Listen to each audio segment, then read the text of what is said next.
اعوذ باللہ من الشیطان الرجیم، بسم اللہ الرحمن الرحیم۔ میرا نام ہے جاوید غفاری اور آپ پروگرام دیکھ رہے ہیں مجھے خبر ہے۔ جی ہاں، مجھے خبر ہے۔ جس طرح ہم 1 سال پہلے انڈیا سے لڑ رہے تھے، انڈیا نے کوشش کی اور کوشش کر کے اس نے دیکھ لیا کہ کس طرح ہماری جو افواج ہیں، ہماری جو عوام ہے، وہ کس طرح تیار ہے یا نہیں ہے۔ اس کو لگا کہ وہ آئے گا اور آ کر یہاں پر اپنا کامیابی کا جشن منانے کی تیاریاں کرے گا، یہاں پر آ کر ہماری جو گھر ہیں، ہمارے جو آفسز ہیں، ہمارے اسکول ہیں، جیسا کہ انہوں نے اپنے میڈیا کے مطابق، ان کے میڈیا کے مطابق تو لاہور اور ملتان بندرگاہ پر بھی آج انہوں نے قبضہ کر لیا تھا، آج سے 1 سال پہلے۔ نہ ہی لاہور میں بندرگاہ ہے، نہ ہی ملتان میں بندرگاہ ہے۔ بندرگاہیں جہاں پر تھیں وہ وہاں پر آج بھی الحمدللہ ہیں اور وہ کامیابی سے کام کر رہی ہیں۔ ہمیں اللہ کی مہربانی سے اس 1 سال میں کئی کامیابیاں ملی، پاکستان نے کئی کامیابیاں بٹوری، صرف آپ کے اس حرکت کی وجہ سے، آپ کی اس شرارت کی وجہ سے نہ ہم باز آئے، نہ ہی ہمیں کوئی روک سکا، اور اللہ کی مہربانی سے آج پوری دنیا کے اندر پاکستان کا نام پورے جوش و خروش سے لیا جاتا ہے، عزت سے لیا جاتا ہے، اور ہمارے فیلڈ مارشل سید آصم منیر کا نام جو ہے اس کو کئی گنا زیادہ عزت ملی آپ کی اس حرکت کی وجہ سے۔ اور آپ کو کیا ملا؟ پوری دنیا میں جگ ہسائی کے علاوہ آپ کچھ نہ لے سکے۔ دنیا نے آپ کے اوپر تھوکا کیونکہ آپ نے غلط حرکت کی، آپ نے ہمسائے ملک کو بدامنی پھیلانے کے لیے استعمال کرنے کی کوشش کی، آپ نے ہمسائے ملک کے اندر گھس کے اس کو در اندازی کرنے کی کوشش کی، لیکن ہماری غیور افواج نے، ہماری پاکستان آرمی نے، ہماری پاکستان ایئر فورس نے، ہماری پاکستان نیوی نے اور ہماری عوام نے ثابت کیا کہ تمہاری ایسی کی تیسی، ہم تیار تھے، ہم تیار ہیں اور ہم تیار رہیں گے۔ ابھی 1 سال گزر گیا، آپ ابھی تک یہ سمجھ نہیں پائے کہ آپ کا نقصان کتنا ہوا ہے۔ آپ یہ اندازہ لگائیں، اگر آپ دوبارہ کوشش کریں گے تو آپ کو یہ سمجھ نہیں آئے گی کہ آپ نے زندہ کیسے رہنا ہے، کیونکہ پاکستان کی افواج ہر وقت تیار رہتی ہیں۔ پاکستان کی افواج نے ثابت کیا کہ ہم کہتے نہیں، ہم کرتے ہیں۔ اب تو ہم کہہ بھی رہے ہیں۔ کل DGISPR کی پریس کانفرنس دیکھ لیجئے، اس کے اندر تینوں افواج کے افسران موجود تھے اور ان کا کہنا تھا کہ پاکستان نیوی ہو، پاکستان ایئر فورس ہو یا پھر پاکستان آرمی، ہم ہر وقت تیار رہتے ہیں، اور اگر تمہیں خام خیالی ہے تو تم ایک دفعہ پھر کوشش کر کے دیکھ لو، تمہیں اس سے پہلے اس سے ڈبل رسپانس ملے گا، اس سے زیادہ تکلیف دہ رسپانس ملے گا۔ پاکستان نہ جھکا تھا، نہ جھکا ہے، نہ ڈرا تھا، نہ ڈرا ہے اور نہ ہی ڈرے گا۔ پاکستان انشاءاللہ مستحکم ہوگا۔ یہ تو تھا ہمارا انٹرو جس کے اندر ہم پاکستان کے افواج کو سلام پیش کرنا چاہتے تھے، سلوٹ مارنا چاہتے تھے۔ اس کے ساتھ ساتھ ہماری جو عوام ہے اس کو بھی ہم ہر وقت سلوٹ مارتے ہیں، سلام پیش کرتے ہیں، اور خاص طور پہ ہمارے جو کسان، زراعت سے تعلق رکھنے والے لوگ اور وہ لوگ جو کہ دن رات ایک کر کے پاکستان کی معیشت کو مستحکم کرنے کے لیے اپنا کردار ادا کر رہے ہیں، وہ محنت کرتے ہیں، وہ جرأت کرتے ہیں اور وہ کوشش کرتے ہیں، اور پھر کامیابی تو اللہ تعالیٰ دیتے ہیں، لیکن اس کے اندر کچھ مسائل ہوتے ہیں، جیسا کہ کچھ آبی مسائل ہوتے ہیں، کچھ زراعت سے منسلک لوگوں کو زیادہ بہتر پتہ ہوگا کہ وہاں پہ فرٹیلائزر یوز ہوتی ہیں، وہاں پر سپرے یوز ہوتے ہیں، وہاں کے اس طرح کی چیزیں یوز ہوتی ہیں، لیکن وہاں پر بھی مختلف مقامات پر آپ کو مافیا نظر آتا ہے۔ اس مافیا سے نپٹنے کے لیے اور اس کے کیسے پتہ چلے گا کون سی چیز اوریجنل ہے، کون سی چیز اوریجنل نہیں ہے، یہ تمام تر چیزیں جاننے کے لیے، اور خاص طور پہ کون سی فصل کی موسم کون سے ٹائم پہ ہوتی ہے، یہ تمام تر چیزیں جاننے کے لیے ہمارے ساتھ آج موجود ہیں 2 خاص گیسٹ۔ تعلق ہے ان کا جنوبی پنجاب سے، مہر مقبول احمد جو کہ حمزہ ٹریڈرز کے آنر ہیں وہ موجود ہیں، ان کے ساتھ حبیب عالم موجود ہیں جو کہ چوک سرور شہی سے ان کا تعلق ہے، وہ بھی فرٹیلائزر کا اس کے بزنس سے منسلک ہیں۔ ان دونوں کو ہم کہتے ہیں اسٹوڈیو کے اندر خوش آمدید۔ السلام علیکم عمر صاحب۔ وعلیکم السلام۔ حبیب صاحب کیسے ہیں آپ؟ ٹھیک ٹھاک ہیں؟ جی الحمدللہ۔ کیسا رہا آپ کا سفر؟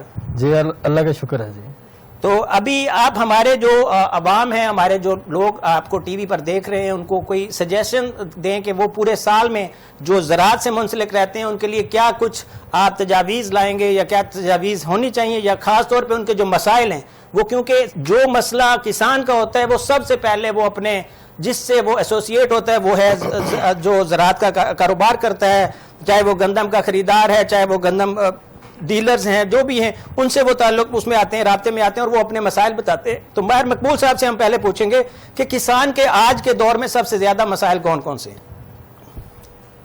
آج کل جو DAP کا ریٹ ہے بہت بڑا ریٹ ہو چکا ہے، تقریباً نیئر اباؤٹ 16,000 روپے کا پر بیگ ہے، اور اگر DAP نہ ڈالی جائے تو فصل جو ہے اس کی جو دوسری ایوریج ہے بہت کم ہو جاتی ہے، 10-12 من پہ رہتی ہے، جس سے وہ خرچہ بھی پورا نہیں ہو سکتا۔ تو اور اگر ڈی اے پی ڈالتا ہے تو 16,000 روپے کہاں سے لے، کیونکہ اتنے اس کے سورسز نہیں ہیں کسان کے. تو گورنمنٹ پنجاب سے جو ہے ریکویسٹ ہے کہ وہ کسانوں کی ہیلپ کرے، اس جو ڈی اے پی وغیرہ یا دوسرے لوازمات ہیں کاشتکار کے لیے ان پہ جو ہے نا سستا کرے یا سبسڈی دے، جو بھی اس کا حل نکالے گورنمنٹ. بہت مہنگے ریٹ ہو گئے ہیں، ڈیزل مہنگا ہے، سپرے مہنگے ہیں، اور خاص کر یہ فرٹیلائزر جو ہے یوریا، ڈی اے پی، نائٹروفاس، یہ تو بہت ہی مہنگے ہو گئے ہیں. مہر صاحب آپ نے کہا کہ یہ ساری چیزیں جو اس کے اندر استعمال ہوتی ہیں اس کاشتکاری میں وہ ساری مہنگی ہو گئی، تو آگے جو چیزیں ہم نے دیکھنا ہے کہ جیسے گندم بیج رہے ہیں یا پھر چاول بیج رہے ہیں یا کپاس بیج رہے ہیں یا باقی چیزیں جو کسان جو ہیں وہ ہمارے اگاتے ہیں، ان کی نرخ کیا ہیں؟ کیا پچھلے سال کی نسبت وہ بھی بڑھے ہیں یا صرف اور صرف یہ چیزیں جن کو ہم نے استعمال کرنا ہوتا ہے ان کے ریٹس بڑھے ہیں؟ گندم کی فصل تو الحمدللہ تیار ہو کر مارکیٹ میں آ چکی ہے، لیکن خاطر خواہ ریٹ کسان کو ہے جو ہے نہیں ملا. اس کی وجہ جو ہے گورنمنٹ پنجاب نے پرچیز شروع ہی نہیں کی ابھی تک. سب نعروں پہ بات ہو رہی ہے، کوئی پریکٹیکلی کہیں پہ بھی یہ پرچیز وغیرہ نہیں ہوئی.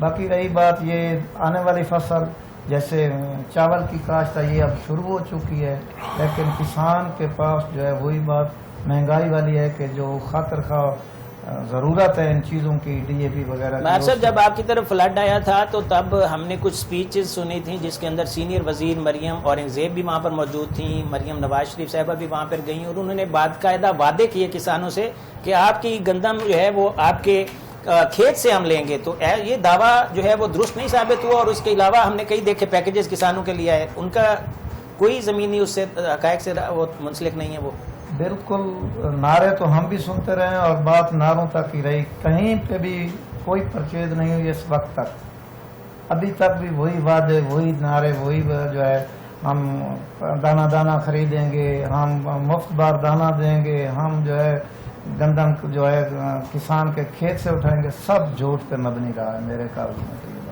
تو یہ جو ایک اور بھی وہ ہوا تھا کہ 11 کمپنیوں سے معاہدہ ہو گیا اور کسان کو ریلیف دینے کے لیے وہاں پر ان کے ڈور سٹیپ پہ ان کو فوائد دیے جائیں گے، تو اس کے علاوہ بھی کچھ اس طرح کی باتیں سامنے آئی تھیں. بلکہ ہم تو دیکھ رہے کہ ملینز کے اندر یہ جو پروجیکٹ شروع کیے گئے تھے کسانوں کے لیے. وہی بات ہے کہ میرا جو تعلق ہے رنگ پور جو ہے ایک ڈسٹرکٹ مظفر گڑھ کا ایک دور دراز ایریا ہے رنگ پور، وہاں پہ گودام کی فیسلٹی بھی ہے، گورنمنٹ کا بہت بڑا گودام ہے، لیکن وہاں پہ بھی ابھی تک تو ایک دانہ بھی پرچیز نہیں ہوا.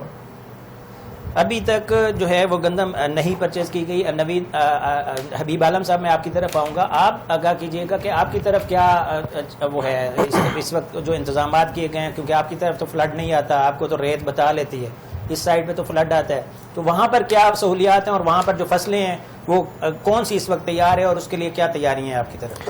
جی ہمارے گندم کی اچھی پیداوار آئی ہے، لیکن تھوڑی سی متاثر ہوئی ہے بارشوں کی وجہ سے. لیکن گورنمنٹ کی طرف سے جو نعرے دعوے وہ بس دھرے کے دھرے ہیں، ایک بیگ بھی ابھی تک پرچیز نہیں کیا گیا. ابھی تک کوئی پرچیز نہیں کیا. تو ابھی آپ کو کیا لگتا ہے کہ یہ جو ان کے جو مسائل ہیں خاص طور پہ کسانوں کے، کیونکہ وہ تو آپ کو سب کچھ آ کے بتاتے ہوں گے، تو اس وقت جو کسانوں کے مسائل ہیں وہ کیا کیا ہیں، وہ جو آپ کو پتہ چلتا ہے وہ ذرا ہمارے ناظرین. ذمہ دار فی الحال تو نقصان میں ہے جی. اگر مارکیٹ کو اوپن چھوڑ دیا جائے اور ذمہ دار کو اچھا ریٹ ملے تو امید ہے کہ ذمہ دار کوئی انکم اس کی اچھی ہو جائے گی. ابھی کون سی فصل تیار ہے اس وقت اور اس کا کیا آپ سمجھتے ہیں کہ کتنا دیر اگر حکومت نے مزید وہ گندم نہ اٹھائی تو وہ خراب ہونے کے چانسز ہیں، یا کیا ہوگا اس کا مستقبل کیا دیکھ رہے ہیں آپ؟ مستقبل تو فی الحال جی گندم کا اندھیرے میں ہے جی. اگر گندم گورنمنٹ پرچیز کرے اور اس کو اوپن مارکیٹ کے حساب سے پرچیز کرے تقریباً 4,000 روپے، پھر ذمہ دار کو اس میں فائدہ ہے. مہر صاحب آپ کی طرف واپس آؤں گا. آپ بتائیے کہ جب ہم لاسٹ ٹائم جو ہے وہ دیکھ رہے تھے معاملات وہاں پہ جنوبی پنجاب پہ خاص طور پہ، تو وہاں پر حکومت بڑی مہربان بھی نظر آئی اور کئی دن سینئر وزیر مریم اورنگزیب وہاں پر رہیں اور انہوں نے وعدے کیے تھے کہ جب یہ فلڈ کا ٹائم ختم ہو جائے گا تو اس کے بعد ہم یہ معاملات کریں گے. تو 30 لاکھ میٹرک ٹن وہاں پہ آئی تھنک گندم ہوتی ہے، تو وہ خریداری کا سلسلہ ابھی تک شروع نہیں ہوا، تو وہ کب خریدے یا کب وہ لیٹ ہو جائے گا تو پھر ہم کیا کریں گے،